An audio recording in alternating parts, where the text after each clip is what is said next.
Soy Lorena, licenciada en psicología, profesora universitaria, coach.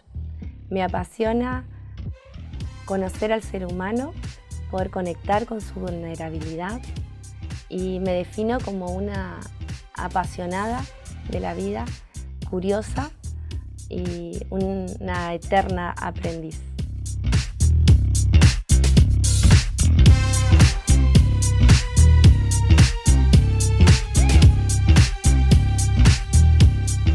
Hola Lore, ¿cómo estás? Bienvenida. Bueno, gracias por estar acá compartiendo este espacio con nosotros, en el que vamos a charlar, como hacemos siempre, sobre temas que nos interesan y que nos atraviesan también. Y en este caso nos toca conversar acerca del cuidado de nuestra mente. Y es un fenómeno tan particular, tan único, de cómo funciona nuestro cerebro. Y cada persona es un mundo totalmente distinto, ¿no? Es lo que nos hace auténticos realmente. Me gustaría comenzar charlando con vos acerca de este tema. ¿De qué es el ser auténtico? ¿Cómo lo definirías? Bueno, gracias Martín por tu inicio tan cálido. La autenticidad, yo siempre digo, es un proceso en el que tal vez muchos seres humanos estamos, que es poder ir conociéndonos, ir teniendo claridad acerca de lo que es importante en nuestra vida para poder vivir lo más auténtico posible, diría yo, ¿no? En línea con nuestros valores, en línea con lo que es importante, que hoy en día estamos como bombardeados de tantas cosas que realmente poder tener claro cuál es la prioridad de cada uno y vivir una vida acorde a nuestros propios valores y acorde a nuestras propias prioridades es todo un desafío.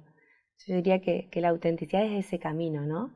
De poder llegar a ser uno mismo y vivir alineado a lo que es importante y prioritario para cada uno. Tal cual, tal cual. Bueno, hablabas recién de camino, ¿verdad? Hablabas de proceso.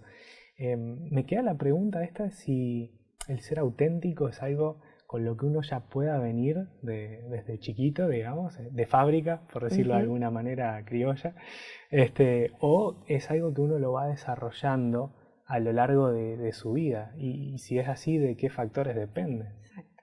Sí, yo creo que en realidad los niños podríamos decir que son auténticos, ¿no? Los niños viven el presente y muchas veces por eso decimos los niños no tienen filtro, claro, porque es como Dicen que los niños y los borrachos son los que dicen siempre la verdad. Son siempre los que dicen la verdad, tal cual. Entonces uno podría decir, bueno, uno es, ¿no? Y a la medida que uno va formando parte, empezamos este proceso de, por un lado, que es el gran desafío de todo ser humano, cómo poder pertenecer sin que sea un encajar en la sociedad, sin que sea un encajar en la familia, sino realmente pertenecer. Y el sentido de pertenencia se va dando en la medida en que somos aceptados y amados por como somos. Entonces, yo diría que ese proceso de autenticidad se ve favorecido o se ve obstaculizado en la medida que ese contexto nos vaya brindando como la posibilidad de conocernos, de ir validando y de, a su vez, ir ayudándonos obviamente que nos va marcando de alguna manera, nuestra familia nos dice que está bien, que está mal, la sociedad, pero que haya digamos, como un espacio para que cada uno pueda descubrirse e ir encontrando, bueno, cómo soy yo, ¿no? Porque eso, todo niño tiene también una esencia, ¿no? Entonces, si de repente yo digo a mi hijo, y no sé, vos tenés que ser, no sé, científico o tenés que ser futbolista, y le voy marcando, y no es que esté mal ser científico, pero tal vez en su esencia es más inquieto y es más curioso, pero no sé, o le gusta actuar, o digamos, dar ese lugar para decir que cada niño puede ir descubriendo y como adulto puede ir encontrándose, es un gran desafío como padres, como sociedad, para validar esos procesos y permitir que cada ser humano vaya encontrando ese sentido a partir también de su esencia. Tal cual. Bueno, vos sabrás decirme mejor desde tu experiencia, de tu profesión. Esto es lo que yo observo a veces así a grandes rasgos. El hecho de que está buenísimo tener este entorno que vos decías en la niñez, pero me parece así, mirando, te digo, sin ninguna estadística en mente, pero mirando así lo que uno puede ver en la sociedad, que no es la mayoría de los casos, ¿no? Que en la mayoría de los casos es todo lo contrario, que se dan situaciones que no permiten abrirse de esta manera o mostrarse realmente auténtico. ¿Requiere un poco más de trabajo en ese caso? Sí, a ver, yo soy mamá, tengo 2 hijos preadolescentes, y yo digo que durante mucho tiempo se hizo mucha apología de que nadie aprende a ser papá y mamá. Yo, bueno, es real, puede ser que nadie te enseñe, pero hoy en día se sabe bastante de qué cosas ayudan a la salud emocional de nuestros hijos, a su desarrollo y qué cosas no. Entonces, que no nos hayan enseñado la famosa frase, no hay escuela para padres, que ahora de hecho las hay, qué sé yo, a mí me encanta, yo trabajo mucho también, es una parte de profesionalmente que me encanta el tema de la crianza, una crianza consciente. Entonces, si bien puede ser difícil, como padres tenemos que entender que es sumamente importante ir dando ese espacio a nuestros hijos, acompañando ese propio descubrimiento, acompañando ese autoconocimiento, ¿sí? Sin juzgarlos, porque todos tenemos ciertos juicios acerca de qué es lo esperado, y esos juicios vienen de alguna manera de nuestra cultura, nuestras familias. Entonces, qué sé yo, en esta familia está mal expresar las emociones, en la otra familia está mal, qué sé yo, no hablar nada, y cada uno es como es. Hay personas que son más calladas, hay personas que son más efusivas, hay personas que tienen, no sé, que andan por la vida a un ritmo y otras a otro. El punto es qué posibilidad le damos a cada persona para que vaya encontrando dentro, por eso digo, de su esencia, de sus posibilidades, porque somos seres humanos con un montón de posibilidades, pero que también hay muchas cosas que heredamos y que escapan a nuestro control. Entonces, también entender, bueno, dentro de mi esencia, ¿quién puedo llegar a yo ser? ¿No? Desde mis posibilidades y desde hasta, yo te diría, hoy se sabe mucho, y por eso a veces cuando nosotros hablamos mucho del autoconocimiento en una persona, decimos también es real que conocerse implica aceptar todo lo que heredamos, desde lo genético hasta lo cultural, ¿no? Que no elegimos. Hoy en día no es lo mismo quien nació acá en Argentina, en Entre Ríos, en Santa Fe, o quien nació en Estados Unidos, o quien nació, no sé, en Qatar, ¿sí? No lo elegimos. Y eso de alguna manera va modelando. Entonces, saber que cada uno va a poder ser, pero dentro de las posibilidades que cada uno tiene, con lo que heredamos y con lo que recibimos, también es una manera de ser compasivos. Porque si yo me exijo ser algo que no voy a poder, ¿sí? Porque no tengo las condiciones, entonces de alguna manera es también entrar en la autoexigencia sin conocer cuáles son mis fortalezas y mis debilidades, que todos tenemos fortalezas y debilidades. Da igual, da igual. Y en esta autoexigencia puede ser que esté implicado este pensamiento de lo que debo hacer, ¿no? Lo que socialmente se me impone, a veces desde la familia, a veces desde la sociedad, de la escuela, desde otros ámbitos en el que comparto tiempo y espacio con otras personas también. ¿Cómo hacemos para renunciar a ese lo que debo hacer para de repente descubrir el quién soy yo realmente? Primero yo creo que tenemos que, a ver, nosotros nos llevamos un par de años, vamos a decir, pero digamos, durante mucho tiempo la cultura de la exigencia fue como exaltada, ¿no? Sí. Y hoy, por eso digo, son cuestiones generacionales y de épocas. Hoy, de alguna manera, estamos pagando las consecuencias de la exigencia. Y la estamos pagando a veces a un precio muy caro. Hoy decimos los jóvenes, yo peleo mucho con este concepto, yo trabajo también en empresas, como los jóvenes no quieren trabajar, a los jóvenes lo único que les interesa es viajar. Cuidado que los jóvenes también a veces dicen, no, que los más grandes, los viejos. Exacto, también, ¿no? Una cuestión.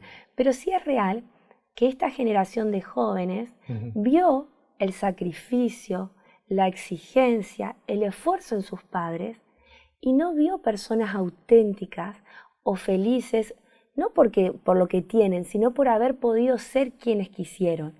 Entonces, esos jóvenes que hoy ven a sus padres y dicen, yo no quiero ir por ahí, yo no quiero ir por ese camino. Si yo no te veo satisfecho, no importa, con mucho o poco, pero hasta dónde pudiste ser vos, hasta dónde pudiste hacer. Entonces, esos jóvenes hoy dicen, yo voy por otro camino. Y tal vez, como todo, es pendular, ¿no? Pero entonces, primero digo, es como entender, bajar un poco el precio a la autoexigencia. Como, antes como, no hay nada mejor que ser autoexigente. Y te lo dice alguien que me siento autoexigente, ¿no? Pero que vengo de una familia que es tan exigente que yo casi parecía, no sé, la oveja negra de la familia, y que cuando hoy mis amigas me miran, me dicen, bueno, imagínate lo que es mi familia, imagínate la exigencia que tienen mis hermanos, yo soy la más chica. Entonces, pero hemos hecho como un culto a la exigencia.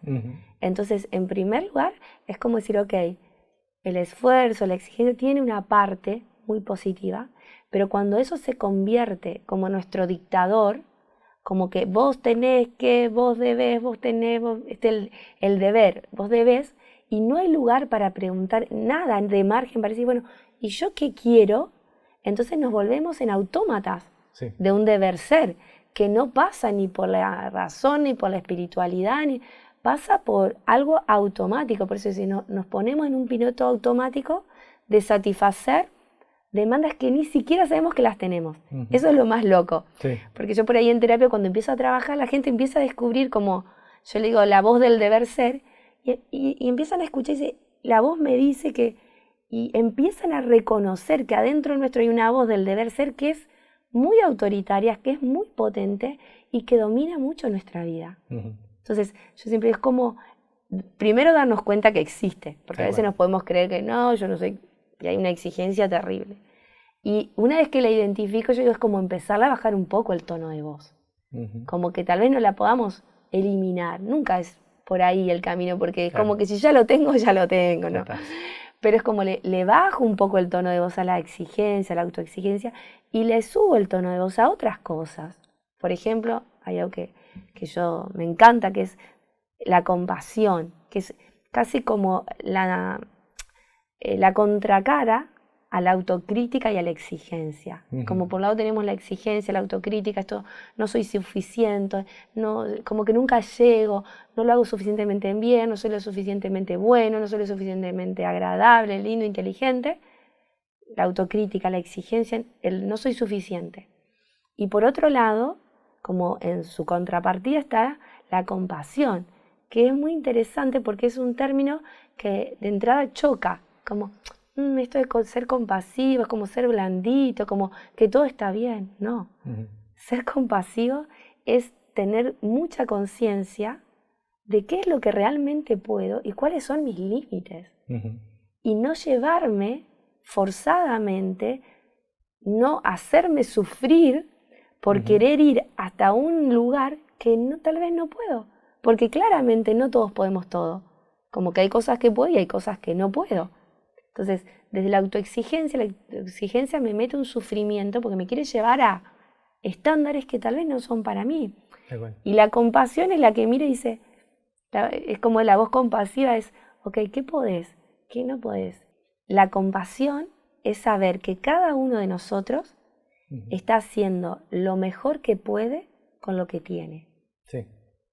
¿No? Entonces, a mí me encanta tener esa mirada. Yo hoy estoy haciendo lo mejor que puedo con lo que tengo. Vos, en tu lugar, estás haciendo lo mejor que podés con lo que tenés a hoy. Y eso es un montón.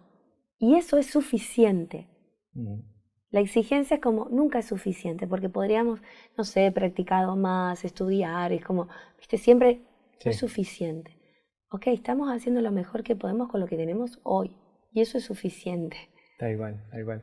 Bueno, hablábamos de la autoexigencia y creo que la contracara por ahí de esta autoexigencia es algo que hoy en día se está haciendo cada vez más común, que es un poquito lo que vos decías, pero con otras palabras, aceptar la vulnerabilidad mía, también del otro, que es importante porque a veces esa autoexigencia que tenemos la trasladamos al trato con los demás. Pero ¿cómo definirías la vulnerabilidad? Porque me resulta a mí por lo menos un término un poco ambiguo, en el sentido de que por un lado parece atractiva la idea de decir, bueno, me saco esta carga encima de tener que estar ocultando siempre cuáles son mis debilidades. Pero al mismo tiempo uno dice, no quiero mostrarme tan vulnerable porque tengo miedo de que alguien utilice eso para hacerme daño, por ejemplo. Exacto, sí. Hay varias cosas. Por un lado yo diría que la vulnerabilidad es parte de lo que es el ser humano, porque somos vulnerables, ¿no? Uh-huh. Es como una condición desde el hecho de cómo sentimos, estamos de alguna manera diseñados, estamos cableados. Si lo pensamos hacia nuestro sistema nervioso, estamos cableados para sentir amor, tristeza, angustia, enojo, odio, ira, desgano. Estamos cableados, ¿no? Ahora, la base de la posibilidad de experimentar todo eso, de ser felices como de sentir dolor, está esta sensación de la vulnerabilidad.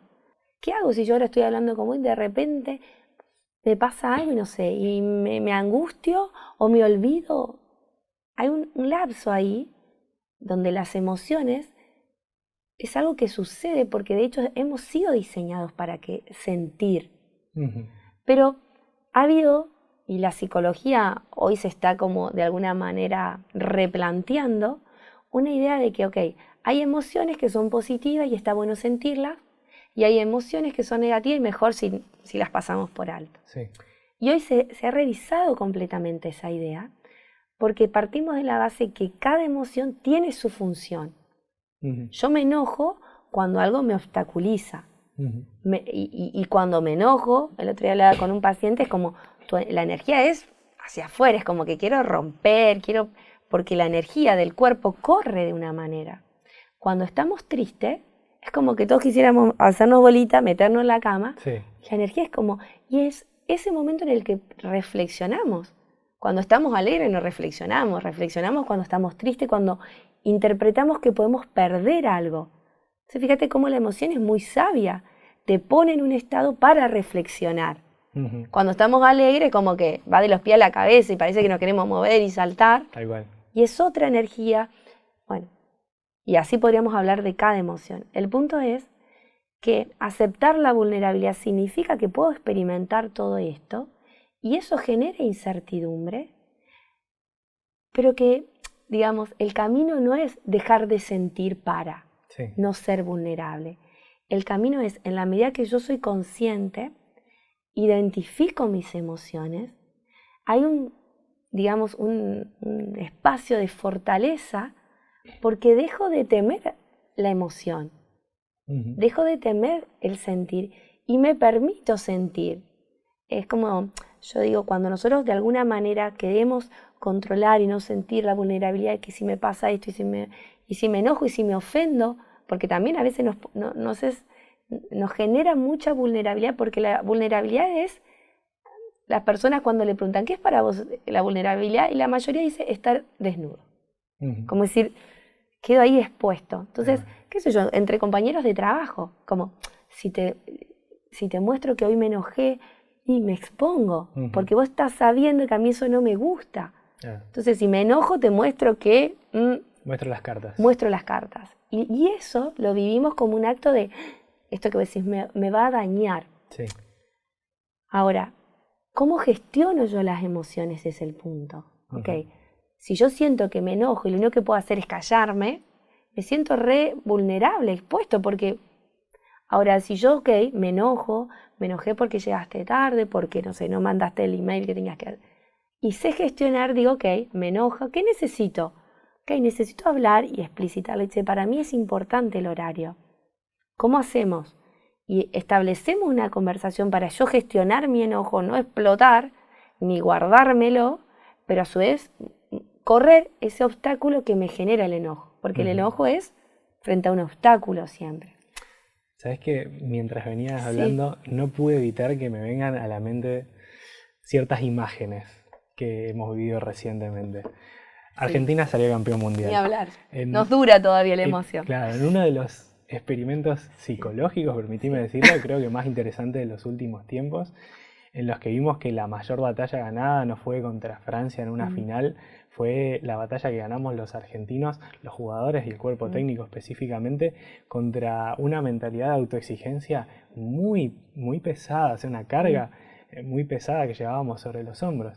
Y hay ciertas cosas que me llamaron la atención. Vos recién decías de emociones que son negativas pero que tienen un efecto positivo. Pensaba en el enojo, ¿no? En el partido de cuartos de final entre Argentina y Países Bajos, nos empatan sobre la hora y yo digo, ¿qué va a hacer la selección ahora? Y la cámara lo enfoca a Messi y lo veo enojado y lo manifestaba. Y yo digo, vamos a ganar, porque no es el Messi frustrado que vi otras veces, es el Messi que con esta emoción que está sintiendo ahora la va a canalizar de tal manera que vamos a ganar. Ahí está. Y después, por otro lado, me llamó mucho la atención el técnico de la selección, Scaloni, porque él estaba como en un tira y afloje entre que en la conferencia de prensa decía, gente, esto es solo un partido de fútbol y tenemos que vivirlo así, pero cuando lo veías en la cancha veías esa lucha interna y ahí es donde quería llegar a lo siguiente. A veces pareciera que nos ponemos una armadura o un escudo. Él no gritaba nunca los goles de Argentina, nunca los gritaba. No pestañeaba, parecía. Tal cual, como tal que cual. dice, ¿cómo hace? Y tenía este tic de ir constantemente a sentarse al banco, tomar agua, volver, pararse y seguir ahí, o de brazos cruzados y de repente dar alguna indicación. Pero de repente cuando salimos campeones, en ese momento exacto, claro, pero al principio fue como que una leve sonrisa, se fue al banco de vuelta, tomó agua, volvió. Y ahí hubo un momento en el que finalmente se quebró. Sí. ¿Por qué intentamos ser fuertes de esta manera? ¿Por qué es como que nos sale de adentro, ¿no? Nos sale, pero en realidad yo creo, gracias a Dios, creo que esto está cambiando y sobre todo para los hombres. Sí. Porque se ha hablado mucho de las cuestiones de los estereotipos de la mujer, del hombre, pero en esto el hombre ha tenido un lugar donde mostrar sus emociones ha sido una señal de debilidad. Es un juicio que las emociones en un hombre son debilidad. Claro. Como que en las mujeres está bien, es parte, y qué sé yo. Pero en el hombre es debilidad. Entonces, eso ha hecho que los hombres no puedan integrar sus emociones, que las tengan que mantener así, tragar saliva, tragar agua, ¿sí? Pero fíjate que Scaloni es una generación y yo creo que, no sé si era Paredes el que viene llorando y él explota. Ya hay algo diferente, ya como que hay una generación que dice, estoy llorando y qué, y él ve ese reflejo en el otro y llora, pero realmente es un proceso de que estamos viviendo de empezar como que durante mucho tiempo la razón, las emociones eran caminos totalmente separados y yo creo que eso mismo hacía de las emociones algo más incierto aún, porque como nadie las conocía, estaba esta idea de que eran negativas, no hay emociones positivas y negativas, hay emociones con una función. Es como yo siempre uso la metáfora del semáforo, el rojo es malo, el verde es bueno, el amarillo...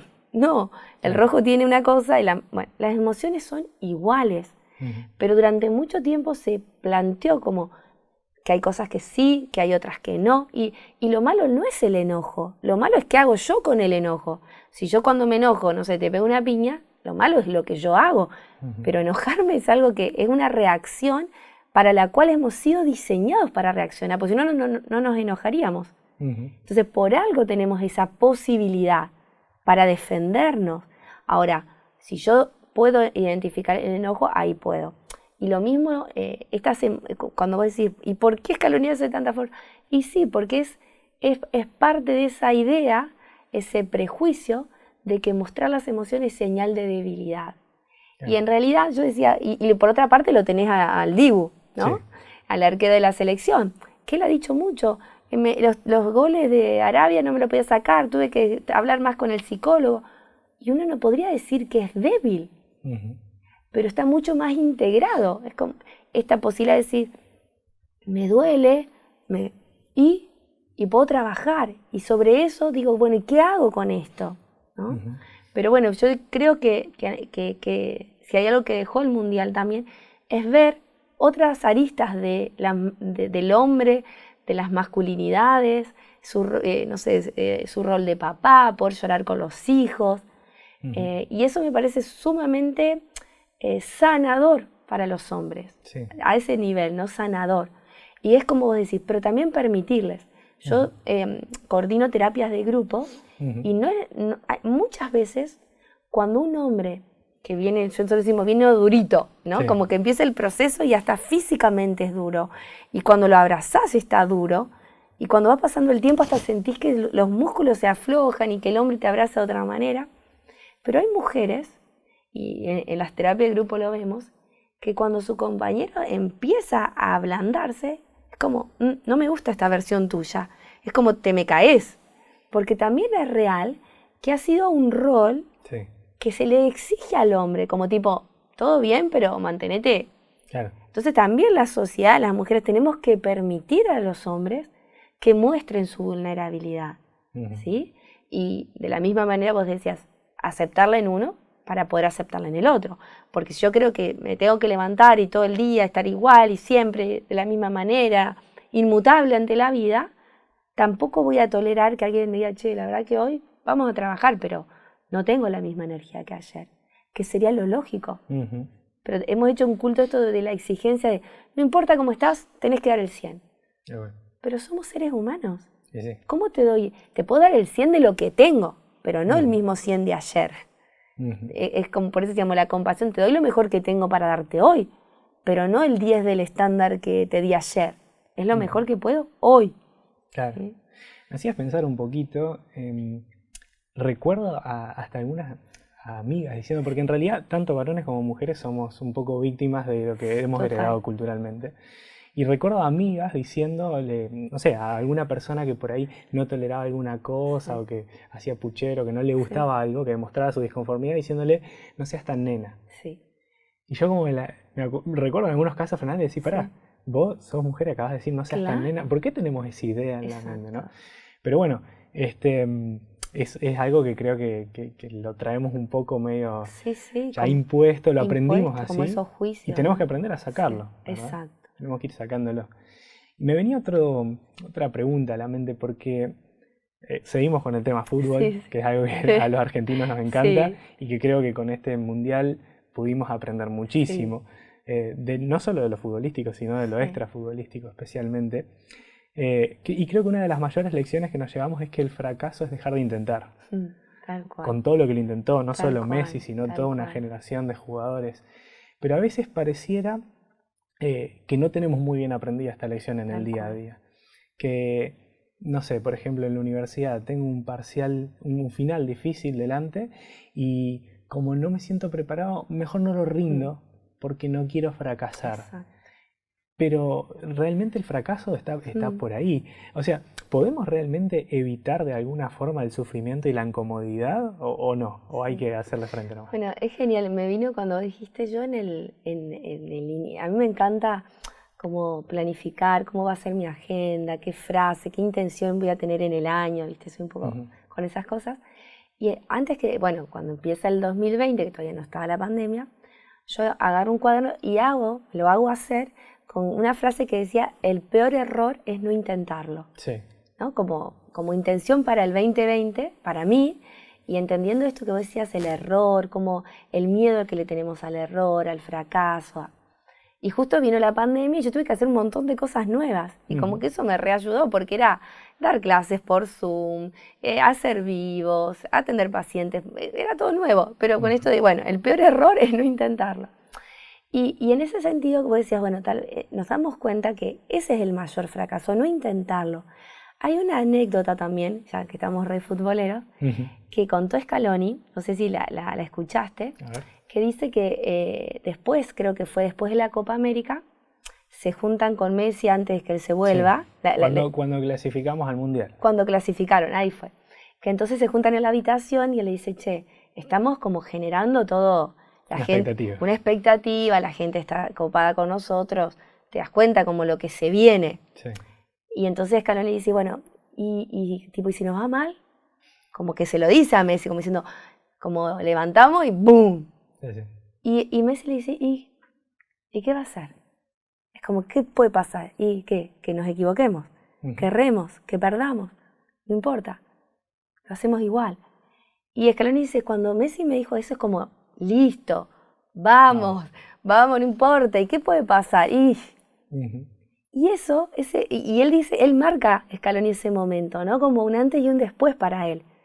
Y yo creo que muchas veces en la vida nos pasa eso, pero necesitamos a alguien, y por esto yo siempre algo de que vamos como en este proceso siempre con otros, nunca es solo. Y necesitamos a alguien que compasivamente, digo, che, ¿qué hago? Y si hacemos ahora esta entrevista y no sé, ¿qué va a pasar? ¿Y qué puede pasar? Que te equivocás.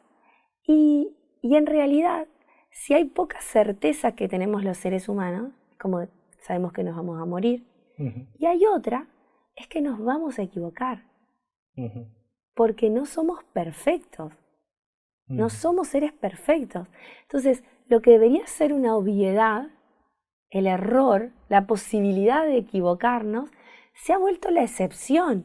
Claro. Entonces, de hecho, hay muchos chicos que no quieren hacer nada, que prefieren estar encerrados en su casa con la tele, con la Play, antes que hacer algo que los exponga al error. Es tanta la exigencia que me quedo acá quietito. No voy a hacer nada malo, tampoco nada bueno, no me voy a equivocar. Entonces, es sumamente esta pregunta importante porque tiene que ver con esto. Tenemos que integrar el error como parte de todo proceso.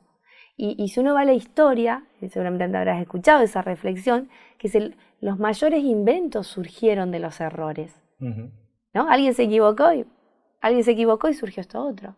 Entonces, tenemos que recuperar esa, como yo digo, esa mente de principiante, esa mente de niño, de decir, y bueno, probamos, ¿y qué puede pasar? Que no salga mal, y habremos aprendido que no era por ahí.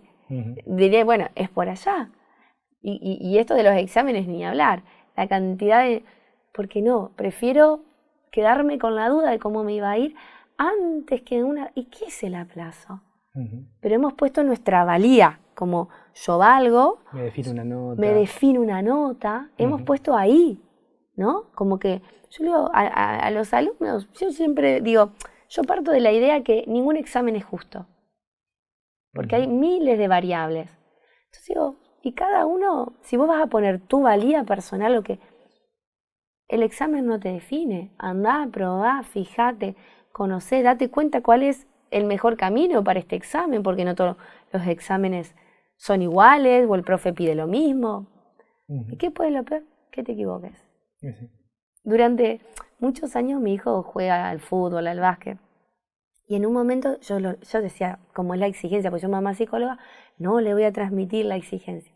Por los poros me salía, porque yo digo, de repente tenía 6 años y ya se refrustraba así, en una práctica. Yo decía, ¿cómo puede ser? Ya tiene la exigencia. Bueno, y por un lado ser compasiva conmigo, que lo tipo que hicimos los padres, pero yo nunca le pedí que haga un gol, yo nunca pedí que se saque un 10, no importa que no lo pidas.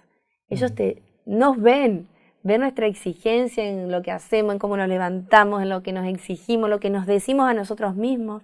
Cuando una comida no me sale bien, digo, ay, qué feo que me salió, y yo decía, pero más, por los poros no sale la exigencia. Entonces, era chiquito y en un momento yo dije, y me puse a enseñarle a equivocarse. Como que yo quería enseñarle eso, hasta que me acuerdo que un día vino de un partido que había perdido y me dice, ¿vos sabés que yo creo que me enseñaste a errarle? Y fue como, y le recuesta errar, pero hay algo mucho más compasivo en él. Y para mí ha sido re importante tomar conciencia de la importancia de decirle a nuestro hijo, ¿y si te equivocás qué? Tal cual. Sí. Creo que tenemos por ahí un problema relacionado con esto de la vulnerabilidad, de lo que hablamos, el aceptar, reconocer que nos vamos a equivocar en algún momento. Y es el de que asociamos la vulnerabilidad con la debilidad. Yo creo que lo mencioné hace un ratito cuando charlábamos, de que la vulnerabilidad tiene esto ambiguo de que por un lado es atractiva la idea, pero por otro lado no tanto porque no quiero ser débil, ¿no? ¿Qué tan cierto es esto? O sea, ¿hay alguna relación entre la vulnerabilidad, la debilidad? ¿Podríamos hablar de una vulnerabilidad equilibrada, quizá? Sí, yo creo que aceptar nuestra vulnerabilidad siempre nos hace más fuerte. Si yo hubiera venido hoy a esta entrevista con temor a equivocarme, estaría temblando. Cada vez que yo intento pensar, ¿en qué es lo peor que puede pasar? Y eso me fortalece, aceptar que me puedo equivocar. Entonces yo creo que la vulnerabilidad es fortaleza. No creo que tenga nada que ver con Es más, la debilidad tiene que ver justamente con la imposibilidad de aceptar esa parte. Con lo cual me tengo que llenar de capas, de defensas, de que si tiemblo que no se note, y eso me va debilitando. La no aceptación de la vulnerabilidad me debilita, ¿sí? Ahora, también es sumamente interesante que una autora muy famosa que ha escrito mucho, Brené Brown, sobre la vulnerabilidad, ella la primera charla que escuché me llamó la atención que ella dijo, pero ojo, tampoco es que te vayas y te expongas ante cualquiera. Una charla sobre vulnerabilidad, como cuando vos abrís tu corazón, se lo tenés que abrir a alguien que también esté dispuesto a, porque si no claramente te puede dañar. Claro. Es como que hay que construir ese tipo de relaciones donde yo te pueda contar, che, la verdad que hoy me levanté mal por esto, pero tengo que saber que vos estás dispuesto a conectar con mi vulnerabilidad de la misma manera. Si yo viera a alguien que me va a decir, al final sos re flojita, ¿para qué viniste? Te voy a quedar en tu casa, si te sentías mal, que... Sí. No hace falta ir ahí a abrir la vulnerabilidad, ¿sí? Pero la vulnerabilidad siempre va hacia nuestra fortaleza, ¿sí?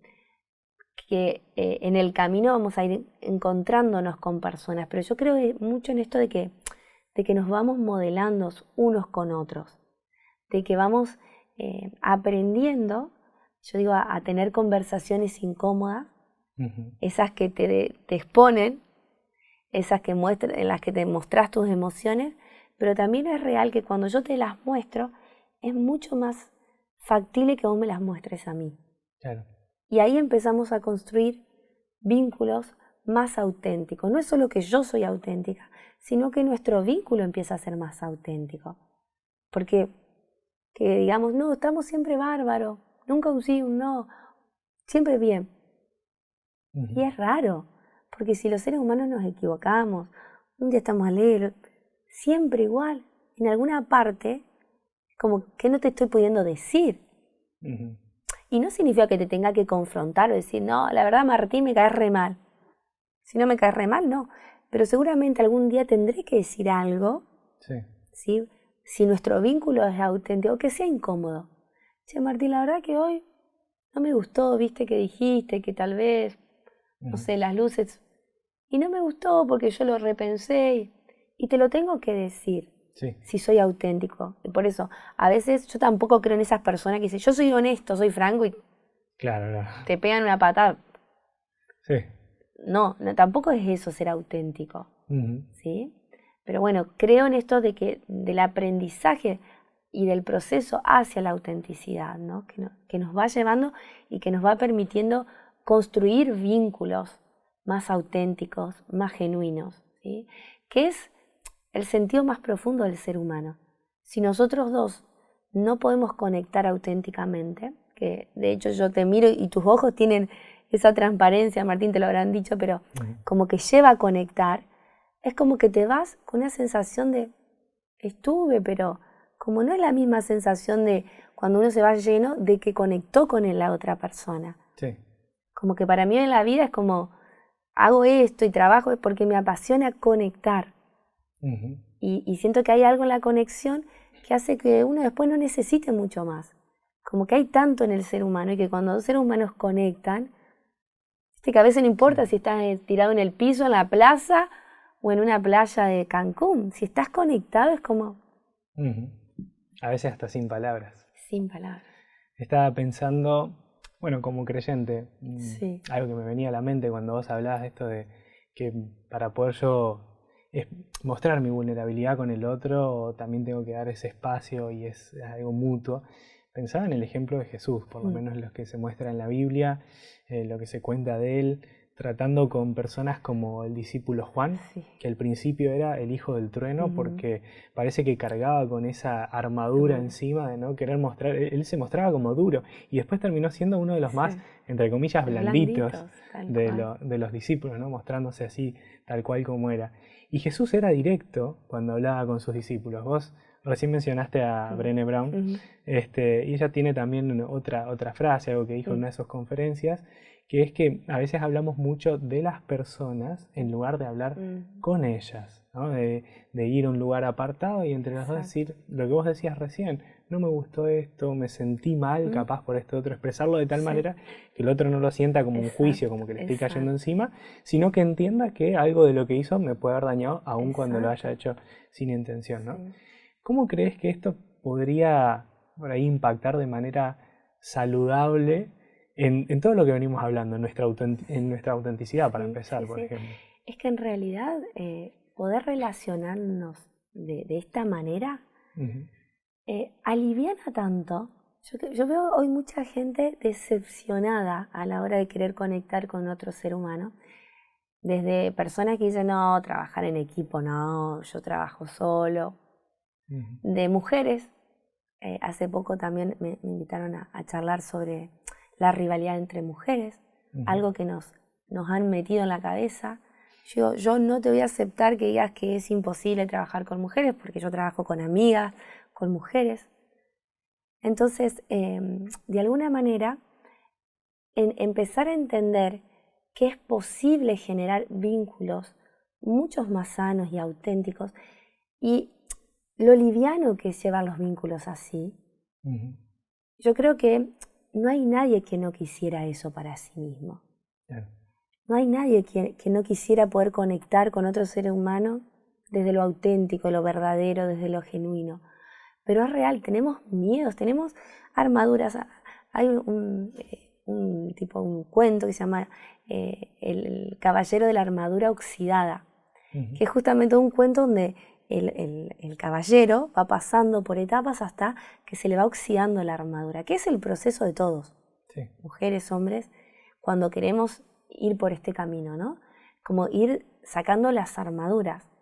Y claramente, cuando uno va sacando, termina lo blandito. Que nosotros decimos esto de está blandito. Y blandito es cuando vos te podés mostrar alegre ante la alegría del otro, cuando mostrás dolor ante el dolor del otro, cuando te atraviesa lo que le pasa al otro. Pero, ¿qué es la vida, o esta vida, o esta posibilidad de vivir que nos ha dado Dios, si no es acompañando y experimentando todo lo que trae la vida? Y cuando decimos todo, es todo. En esta vida hay alegría, pero esta vida hay dolor. Y yo, en la final, antes de empezar, yo le di, éramos un grupo y vinieron mis socios. Yo estoy dispuesta a vivirla. Y vivirla significa, me voy a poner re contenta, y si nos va mal me voy a poner re triste, pero la quiero vivir. Tal cual. Como decir, porque claro, a veces tenemos miedo. No quiero ponerme, porque si después es como estamos calculando. No quiero subir por la escalera porque el golpe es más fuerte cuanto más alto esté. Pero ¿qué es la vida? ¿No? Es como, yo siempre digo, mi momento que yo dije, la mayor vulnerabilidad fue el día que nació mi primer hijo, porque después ya conocía la experiencia, pero cuando yo lo deseamos y en su momento yo quería tener el parto en mi casa, imagínate cómo estaba yo con el tema de la maternidad, ¿no?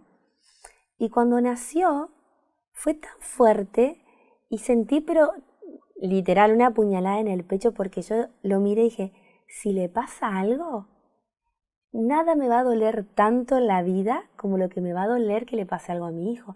Hasta ese momento yo sentía, le podía pasar algo a mis padres, a mi esposo, pero viste cuando decís, nada me va a doler tanto, pero ahora sí. Y no hay duda que amar es un acto de valentía, porque cuando vos amás, estás expuesto al dolor. Y hoy en día hay mucha gente que no quiere amar, porque teme el dolor. Hay mucha gente que no quiere estar en pareja, hay mucha gente que decide no tener hijos, hay mucha gente que no quiere trabajar con otros, comprometerse emocionalmente con otros. Y si hay un ejemplo, cuando Cristo vino para darnos su ejemplo, se involucraba, se metía. Su vida tenía sentido de comprometerse. Tal cual.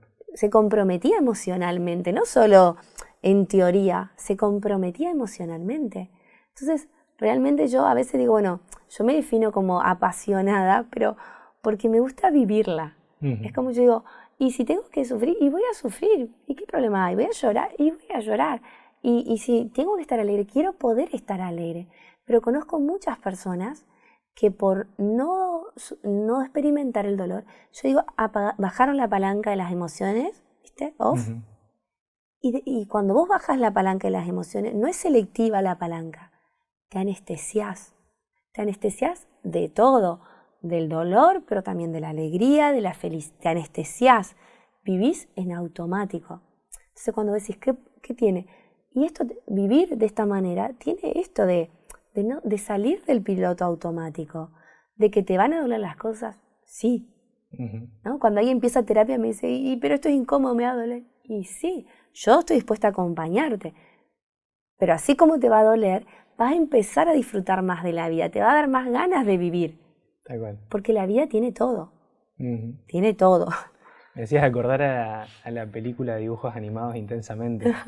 Que sí. Es como que en todo momento hay varios personajes que representan las emociones, sí. Que actúan en el cerebro de una niña, sí. Y en todo momento alegría es la que quiere tener el control. Y las cosas se solucionan cuando empieza a dejar que las otras emociones tomen el control en diferentes momentos que era necesario, ¿no? Bueno, creo que todo esto requiere, como vos decías bien, Lore, hace un ratito, valentía. Sí. ¿Bien? El poder ser auténtico, el poder mostrarse vulnerable también requiere valentía de nuestra parte. Y viste que las películas siempre antes de que salga el estreno, para captar nuestra atención, siempre se larga un tráiler, uh-huh, ¿no? Tal cual. Para llamarnos la atención y para que nos den ganas de verla, ¿no? Contanos, hacenos un pequeño tráiler de qué es lo que se está perdiendo el que dice no quiero aceptar el reto, no quiero arriesgarme, no quiero tener esa valentía. ¿Cómo es la vida del que sí acepta el reto y va hacia adelante? Y yo te voy a hablar de mí, uh-huh, porque yo me siento esa persona, ¿no? Como, yo tengo, no sé, y les digo a mi hijo, no me alcanza una vida para todo lo que me da ganas. Uh-huh. Tengo muchas ganas, no solo de lo que hago, que soy psicóloga, soy prof, doy clases, ahora soy coaching en organizaciones, soy mamá, pero mira, jugué al vóley. Pero me da ganas de aprender, me da ganas de aprender a pintar y no me alcanza. Me encanta ordenar. Yo digo, ¿viste esas que van a tu casa y te ordenan? Me encanta. Y me encanta, no sé, me encantaría saber de ferretería y de carpintería. Es como, no sé, es como que hay una energía y que no tiene que ver con... yo te lo digo hoy, uh-huh, que yo digo, y a todos les digo, ¿cómo cerrás? ¿Cómo empezás el año? Y yo siento que he pasado el peor año de mi vida, uh-huh, ¿no? El peor año porque personas muy queridas estuvieron muy mal, porque yo estuve mal de salud y por eso no te lo digo porque es el mejor año de mi vida. Uh-huh. Te lo digo y eso me da a mí misma energía porque yo lo digo hoy, a mis 43 años, que he pasado el peor año de mi vida, pero me encuentro con eso, ¿no? Porque recontra lloré y este uh-huh, año por momentos paré todo y tuve días de llorar. Y hoy me permito volver a tener, porque confío en eso. Confío mucho en la posibilidad de experimentar el dolor para después poder disfrutar también cuando las cosas son, qué sé yo, cuando estoy viva. Porque si hay algo que es otra semilla que para mí es muy importante de la gratitud, es que si hoy nosotros estamos hablando, y si alguien nos está viendo o está escuchando, es porque hay muchas más cosas que están bien de las que están mal. Uh-huh. Estamos respirando, tenemos vida, uh-huh, ¿no?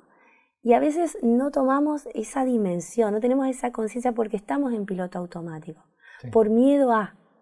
Uh-huh. Entonces yo creo que se pierde y yo creo que la posibilidad de tener una vida más liviana, de mucho más conexión, de sentirse más llenos, uh-huh, interiormente y con mucho más para dar. Porque cuando uno se siente que está lleno, tiene más para dar. Y yo siento que es así.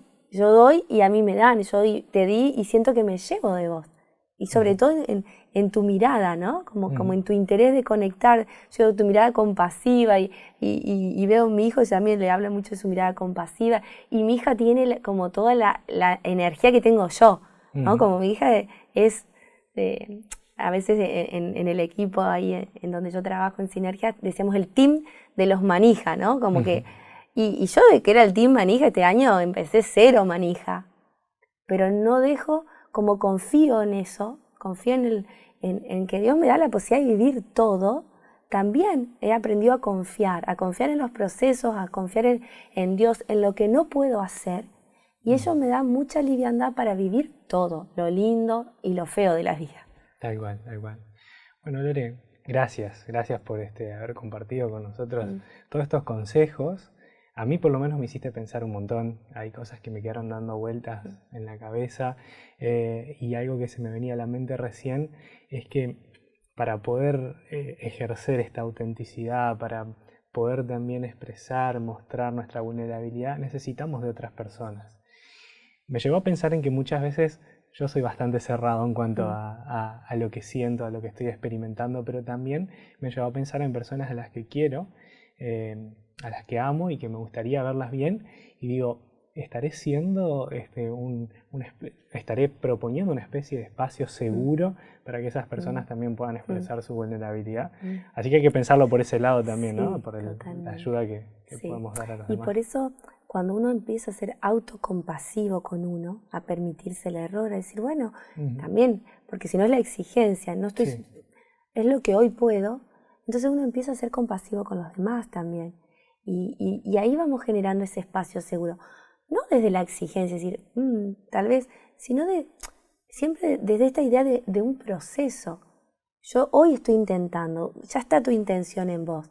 Vos hoy ya te planteaste, ¿será que estoy pudiendo generar un espacio lo suficientemente de seguridad, de no juicio, para permitirle al otro que me muestre su vulnerabilidad? Ya lo empezaste a pensar, lo tenés presente, y eso mismo va a ser.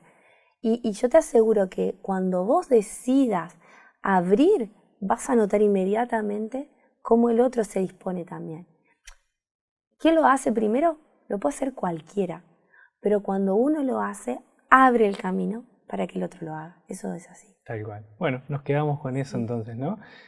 Con esta intención de esa decisión que tomamos mentalmente de decir, bueno, vamos a avanzar en este camino, vamos a ser más auténticos, vamos a mostrarnos vulnerables, vamos a querernos y respetarnos entre todos y vamos a hacer que el espacio en el que convivimos sea agradable. Vamos a llevarlo a la práctica, ¿no? Gracias, Lore, nuevamente por habernos acompañado. Espero que te hayas sentido bien también. Sí, un placer. Y mientras te escuchaba decía, sí, que sea así, que como amén, ¿no? Que sea lo que real, porque creo que realmente nos merecemos poder construir un vínculo un poco más sano y más auténtico cada uno de nosotros. Tal cual.